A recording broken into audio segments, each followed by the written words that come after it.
Today we're going to talk about conflict. Do you have conflict in your marriage? No, it's conflict. That's my conflict face. Okay, we're talking about conflict.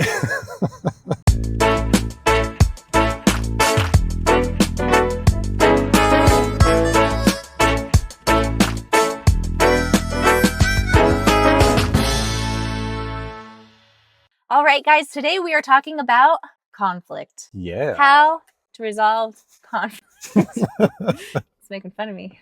Do you guys have conflict in your marriage? I hope the answer is yes, according to our definition of conflict. Because if you're not having conflict, which is just opposing views, okay, opposing life views on any given circumstance and situation, maybe not all the time. Hopefully you guys do agree on some things, but if you're not having conflict, then you're basically married to yourself. And now I've swept myself off my feet.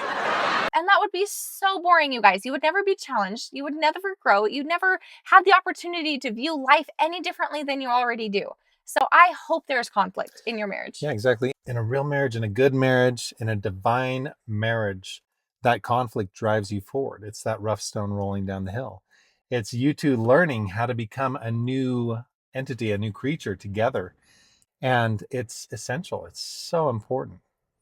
Without conflict, you lose opportunities for empathy. You lose opportunities to look at things from each other's point of view, to learn from each other. So when some people say they tried to avoid conflict in marriage, what I think they mean is we tried to avoid arguing or fighting.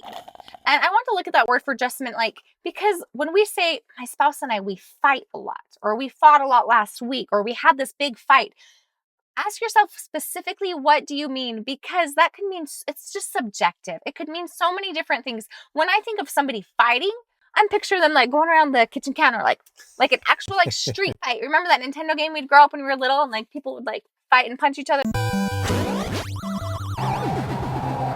That's fighting to me. So when you say your partner and are fighting, what do you make that mean? Your voice is going up a couple decibels, or you're interrupting each other, you're defensive? Is it your tonality? Is it your body language? What does a fight mean to you? And we're going to teach you today how to take these conflicts, which you should be having, and how do you talk about these conflicts and stay in that moment without escalating to whatever you think a fight is, where you're uncomfortable. If you're really conflict avoidant, this is a call out to you to step up, to have some opinions, to grow that part of yourself. That's called what's the word that being I'm thinking a good of? person. Having some individuality in your marriage. Both of you get to grow into unique individuals. Differentiation. Yes. Okay, so why does conflict escalate? Let's say that you guys have a disagreement on how to parent or how to run bedtime. Let's say you have kids and maybe you're like, yes, this is me. My wife just wants to sit and dote on the kids and give them 3 snacks and read them a story. And yeah, this is our marriage. Go to bed. This is Julie likes to this is her time to be with the children and to listen to them and hear their life stories.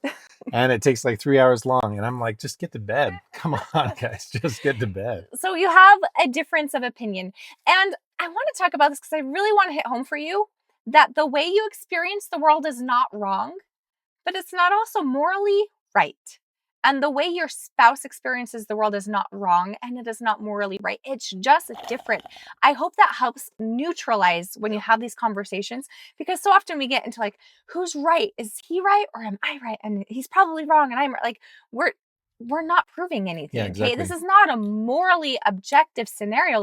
What's the right way to put kids to bed? It's just a preference. So right. I used to teach high school.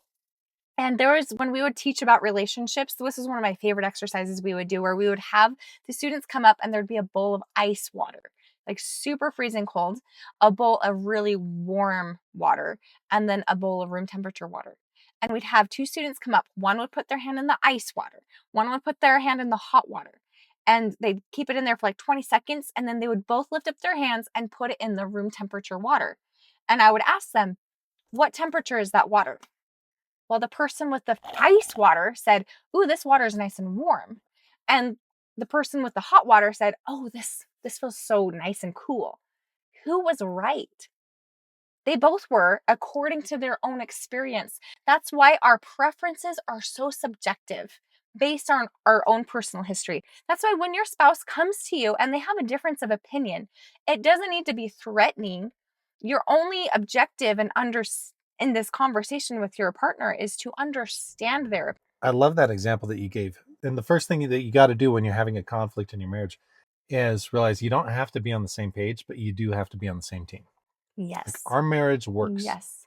because yeah, we've got conflict. We've got things we don't see eye to eye on or agree on. She loves sauerkraut. I'm like, why do we have that in the fridge? That's stupid. It From my stinks. belly. um, but I know that no matter what I say, if I do something stupid, if I say something stupid, that our relationship is safe. That I know that she's on my side. I know that she's my advocate, and vice versa. Yes. I love that you said that, because when you come into this conflict, it's not me versus you. When you start to get in that attitude of, I'm going to win this one. Like, Oh yeah. when you're in that attitude, nobody wins. You are both losers. That's what they are. They're losers. Okay? When you are pitted against each other, that is not how marriage works. You need to be on the same team against the problem. That does not mean that you have the same approach or the same opinion or the same view. That is not necessary, actually. Mm-hmm. You are allowed to see this problem differently, and actually, in a broader sense, that's more useful, because now you are attacking this problem with two perspectives, with two brains. It's actually, it's a superpower, you guys. To see things differently is a superpower. We have an automatic nervous system that reacts instantly. So when our spouse comes at us and they say something that we find threatening, maybe accusatory about ourselves, then we immediately feel a little defensive. Like, you can feel it in your body. Your automatic nervous system is getting triggered. It's just in your biology, guys. And you can notice the shift of feeling like just calm, pleasant. Your spouse says something and instantly you feel like on guard, right? That reaction, it's called a trigger. And there's a good reason for it. If you went to therapy, you could talk to therapists and understand, why did that thing bother me so much? And there's probably something related to your childhood or a limited belief that you have that it triggered in your identity. So there's a good reason for that trigger, okay? But when we're in that trigger, you sink your thinking down to your lower brain. It's your amygdala, your monkey brain. We call it your toddler brain because it kind of makes you act like a toddler. And you're shutting off access to your prefrontal cortex, your rational thinking brain. So notice that when you're in that triggered state, suddenly you're kind of a toddler. Exactly. So watching our kids, they do this all the time. Like if I see one kid slap the other kid in the face, the immediate action without much conscious thought is to slap them right back. Jeez. When you feel attacked, you get a little defensive, get backed into a corner. That's what you want to do. But to stop and pause, give yourself like 3 seconds, helps calm down your brain and get you back into the prefrontal cortex. Take a deep breath. There's a Deep reason breath. your mom always said count to 10, Yeah. count to 10. Because physiologically, giving yourself just a deep breath, like, okay, I noticed the trigger, and just take a deep breath and try to let it go. Remind yourself, this is my teammate. He is not attacking me. He is bringing something to my attention. And how can I understand his perspective? You do not have to jump over the fence and agree with his perspective. His perspective is subjective to his own life experience, okay? And you're entitled to yours. That's why we said that at the beginning, because the whole point of this conversation is not, you don't have to get defensive. You don't have to be like, no, I'm standing my ground on this one. Yeah, and you also don't have to do like Jules said, like, okay, I guess we'll just do it your way, you know? Like, that's not the point. The point is to come together and to learn together. Yeah. So your spouse approaches you, they say something maybe that you find critical. You notice that defense mechanism, but we're not going to yell. We're not going to do tit for tat. What are we going to do instead? So we've already talked about the first 2 steps. The first step is I assume best intent. I assume that we're on the same page, that Julie's brain's not doing something for a stupid reason, right? That even though we're not seeing eye to eye, I assume the best in her. Then I take a step back and I try to understand what that is. And I might be asking questions. I might be allowing for some silence, letting her get it off her chest. But I try to really understand what's going on. If it's something that I'm doing wrong and she's telling me it's something I could do better, I try to look for the truth in that. If Jules is upset, if she's riled up inside, if she hasn't slept for 10 days because we've got 5 kids and 3 of them happen to be at diapers right now, they're not, but if they were, then I could take a step back. Like, not all of it's going to be true about me, but I need to find the parts that are. That's showing respect for my wife because I love her Yeah. so much and I honor her opinion, and It's she sees things I hard. don't. It's hard to do Yeah. because of that trigger, because of that automatic response. It's hard to do, but just knowing that it's going to happen can help you in the moment. To take that deep breath, calm down. Like you Yeah. said, look for what's true.